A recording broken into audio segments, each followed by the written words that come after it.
Hi, Jesse here with Etrailer. Today we'll be taking a look at, and I'll show you how to install the Timken replacement trailer bearing L68149. This will be the inner bearing on our 2022 Forest River Geo Pro travel trailer. If you're just trying to replace some worn out bearings, or maybe you know you're long overdue and you're looking to get a slight upgrade, you really can't go wrong with Timken's trailer bearings. Also, if you're replacing one of the bearings, then you'll most likely be replacing both, along with the races and the seals. We'll start with the inner bearings. These are our larger bearings. The ones that we're looking at in particular are L68149 bearings. That's an industry standard number, so if you're wondering what size bearing you need, you can just pull your hub off, look on the back of your bearings, and that number will be printed there. Or you could take a micrometer and measure it, but it's a lot easier just to look at the number. So these Timken bearings, they're made of their own special alloy that Timken has, and they're said to cut down on noise and vibration. They're super high quality. So really, a roller bearing, it's just going to be 2 cylinders with some roller bearings in between them, and you would pack that full of grease. And then the race is what keeps the bearing protected and tight. As you can see, they fit almost perfectly together. So it's going to hold your bearing in place and allow you to have a nice smooth ride. The outer bearing is made of that same alloy, and you'd be able to identify the L44649 the same way as the inner bearing. However, it's a little bit easier. You would just have to pop this cap off, take your spindle nut and washer off, and you should see that number printed right there. But once again, it's made of that same alloy, super high quality, and the race that it matches up with is a perfect fit.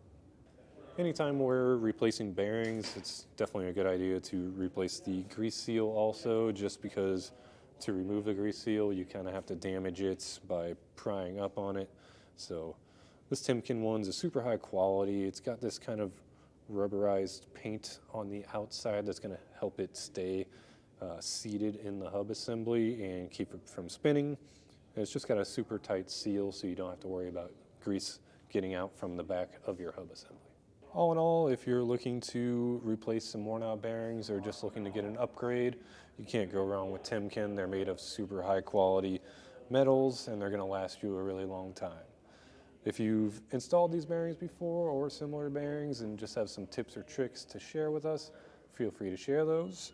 If you want to see how we got these installed on our trailer today, then follow along and I'll show you how we did it. First, we'll start by removing the wheel. Just make sure you have the axle supported by a jack stand and the tire off the ground. Take a 19mm socket.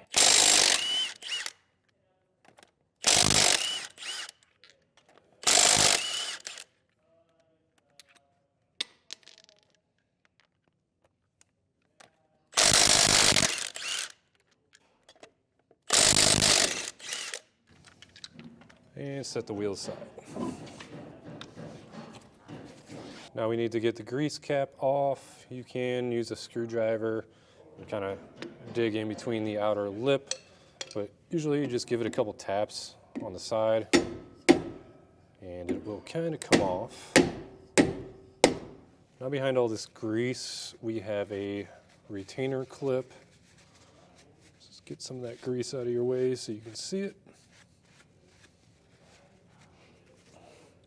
Then with a small pry bar, we'll just dig in there and pop it off.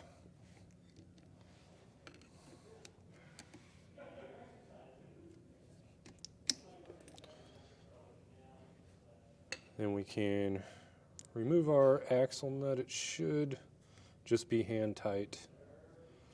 If it's not, you can grab a socket. It'll be 1 1/4 inches. Get that off.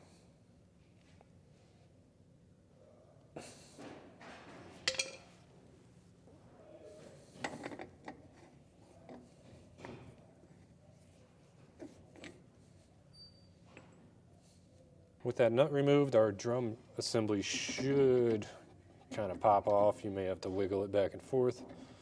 Just watch out because we still have a washer and a bearing here that will fall out on you. Just get that assembly off and set it aside. Now we need to get our seal off. So one trick is to just slide your hub assembly back into your wheel. Get those studs lined up.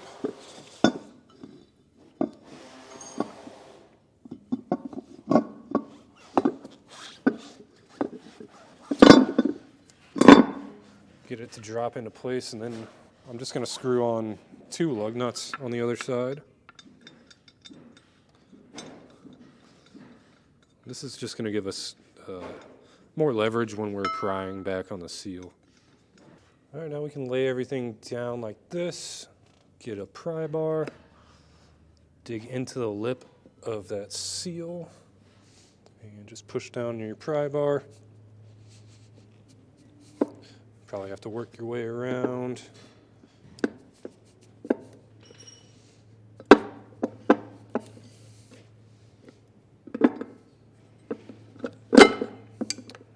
Pop that seal out, and your bearing should come right behind it. Now we'll just take a rag and get some of this grease cleaned up. That's just so we can see where we're working when we're getting these races out of here. You could also spray some brake clean down in there to get as much grease off as you can. Now we'll flip our assembly over. I recommend having a piece of wood under it just so you're not destroying the concrete. And take a brass punch.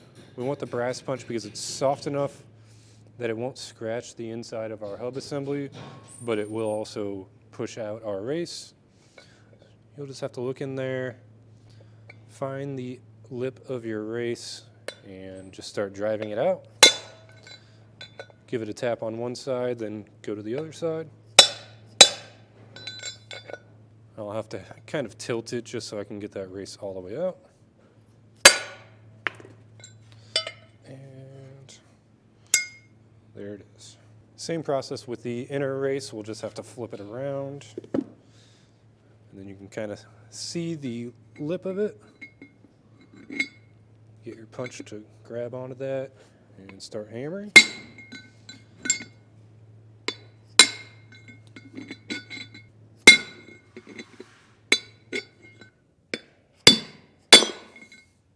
So now that we have everything apart, I'll just go over what our race is going to do.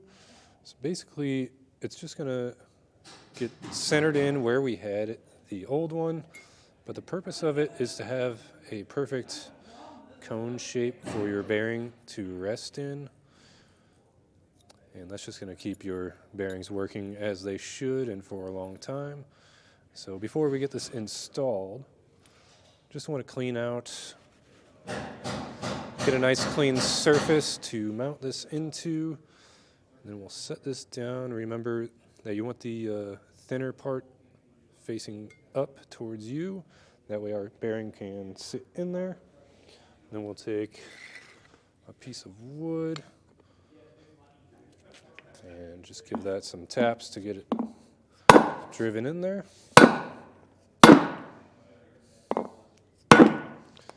And once we're flush, we still have a little bit to go. So we'll take our old race and that piece of wood and drive that in farther. Just be sure to double check, make sure you're still centered. And I drove it in a little too far, so I'll just pop that old race out.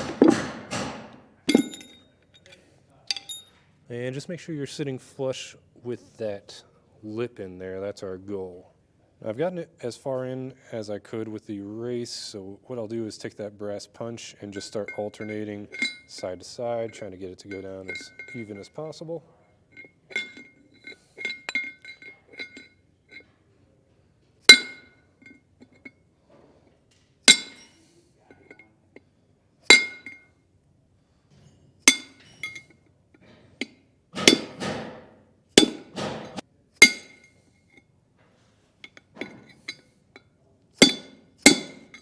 And once that's flush, we can flip it around and we'll get started on the inner bearing race.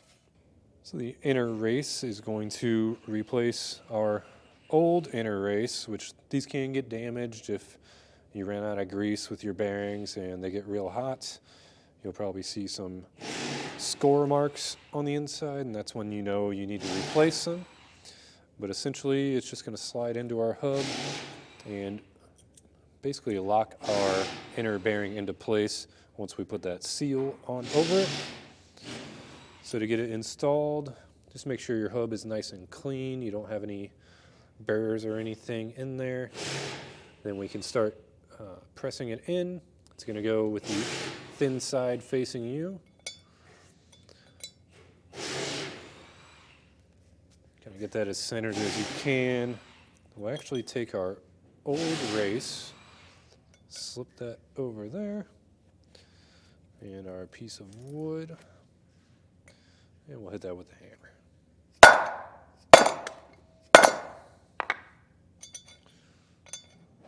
Now something that you can use to drive it the rest of the way in is a socket. Mine is a 41 millimeter socket, but depending on the brand, they all have different thicknesses on the outside. Just find one that's going to fit over the race and not hit your hub. And we're just going to hammer that until it is seated up against that lip.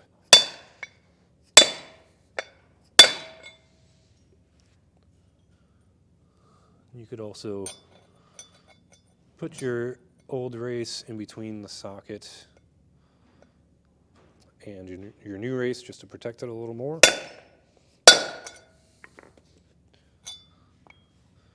And feel under there with your finger and make sure that you're centered over that lip. Now we can pack our bearings. You could use a bearing packer, but if you don't have one, it's not super difficult. Just get quite a bit of grease and try to work that to your palm. And then I'll just push it into the bearing. We'll just start at one spot. You want to push it up. And what we want is to see it coming up through our rollers there. So once you see it start to come through, you can rotate the bearing. And we'll just work it all the way around.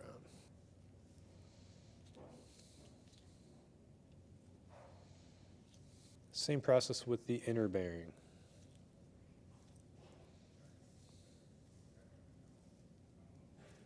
Now we can drop our inner bearing into that race that we just installed. We're ready to install our seal. The seal is really just here to keep all of the grease inside of the hub assembly, and as long as that seal is working, you shouldn't see any grease coming out and maybe contacting the brake parts, which you definitely don't want. So pretty similar to the races, we'll just get it as centered as possible, and just with a block of wood, we'll hammer that down. And once it's seated, you should kind of hear the difference. It'll sound more solid when you're hammering it. And just double check, run your finger along the edge and make sure it's even all the way around.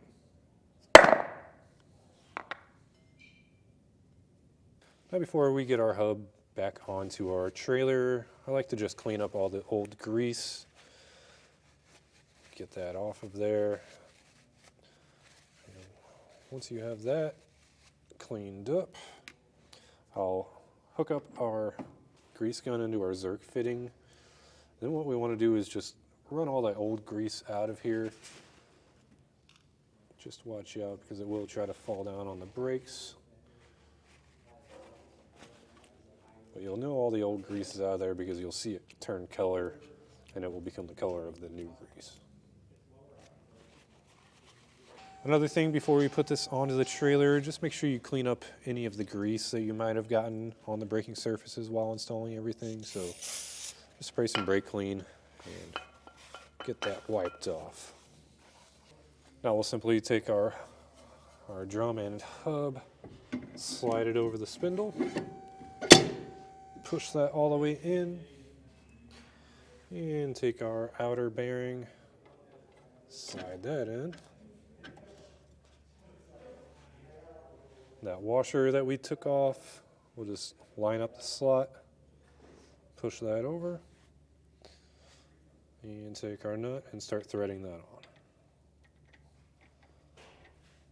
Now we can tighten our axle nuts. What we want to do is set our torque wrench to 50 foot-pounds, and then as we're rotating it, torque it down.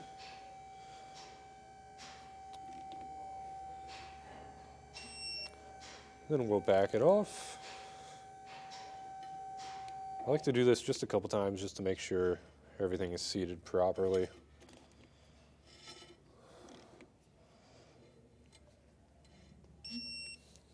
But once you do that a couple times, just back it off.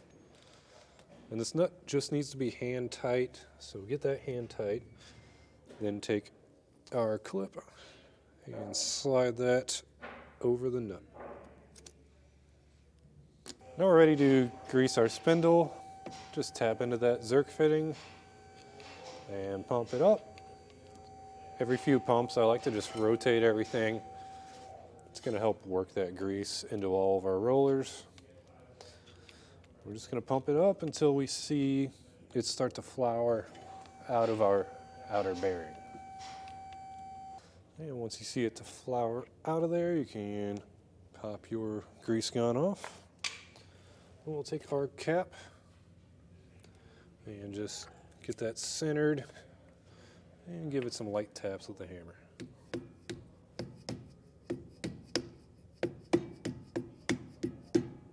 Now all that's left is to throw our wheel back on, get our lug nuts torqued down. Otherwise, that's going to do it for our look at and installation of the Timken replacement trailer bearing L68149. This will be the inner bearing on our 2022 Forest River Geo Pro travel trailer.